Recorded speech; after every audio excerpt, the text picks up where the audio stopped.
The whole concept of sustainability in farming used to drive me nuts. Most of you are farming land here in Minnesota or Wisconsin that has been farmed for over a century, been productive over a century, yields have increased over a century. You've reduced soil erosion. You're doing all kinds of things to make that land better. What is not sustainable? Well, it isn't enough.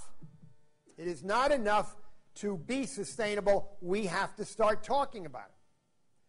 The big supermarkets, I mean, Walmart and others are demanding certain standards on the farms that they buy food from.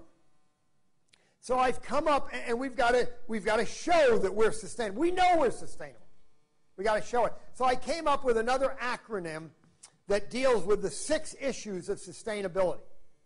And it's actually not well defined anywhere. I mean, anywhere you look it up in a book, you're going to find something very vague. But I, after reading a lot, figured out 2 years ago that there are 6 issues. And the word search, S-E-A-R-C-H, covers the 6 issues. The S stands for sensitive environmental areas. The public wants to be sure that our farm is not hurting a wetland, that it isn't contributing chemicals into a nearby stream. Well, 99% of our farms do not harm the environment. So we have to explain to people that we're aware of all the sensitive environmental areas that may be around our land, and we protect them like anyone else would. The E stands for energy. The public wants to know that we minimize our energy input. Well, energy is 25% of your input costs. And anyone in his right mind, farming is trying to reduce his energy input. The A in search stands for air, water, and soil. They want to know that we're protecting our air quality. We're protecting groundwater and surface water. And we're protecting the soil. Well, we're breathing the air on our farms, and we certainly don't want to affect air quality. We're drinking water from our wells, and we don't want to pollute it.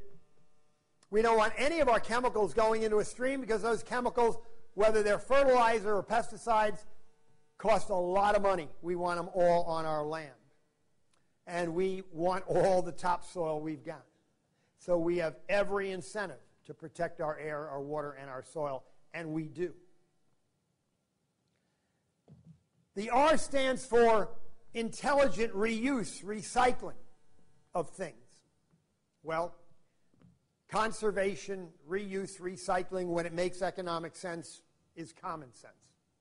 And we do as anybody else would do. The C stands for chemical inputs.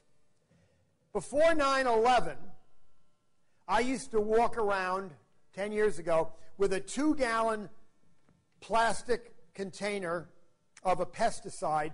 The bottle cost $600. And I would explain to people who think that we use chemicals indiscriminately that who could afford to indiscriminately use the chemical in this 2-gallon container that costs $600. Well, the price has gone up, but of course I can't carry it on an airplane anymore. But we don't overuse anything. I mean, we underuse. Our inputs are expensive. And H stands for health.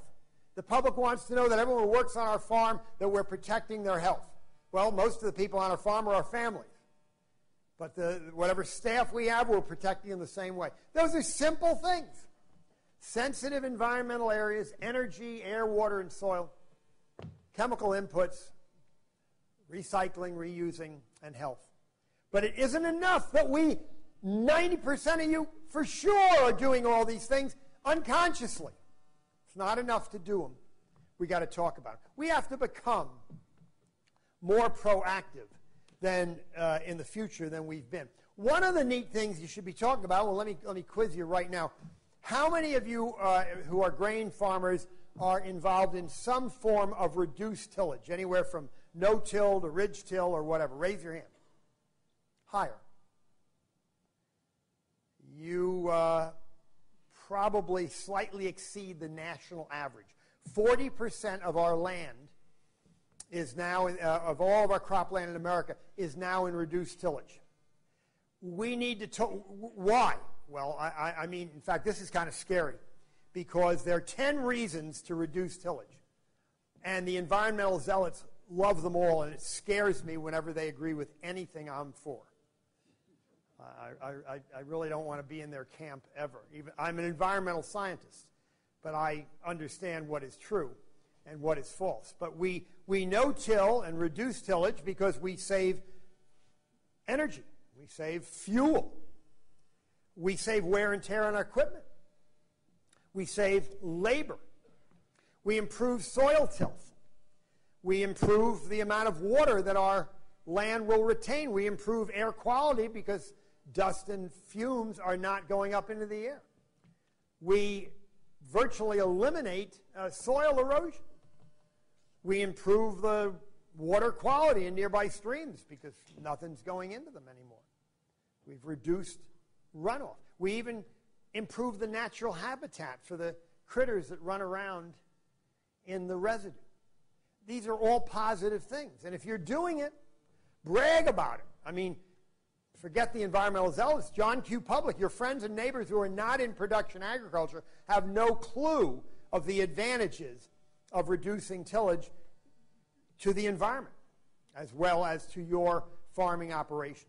So we absolutely need to talk more about it.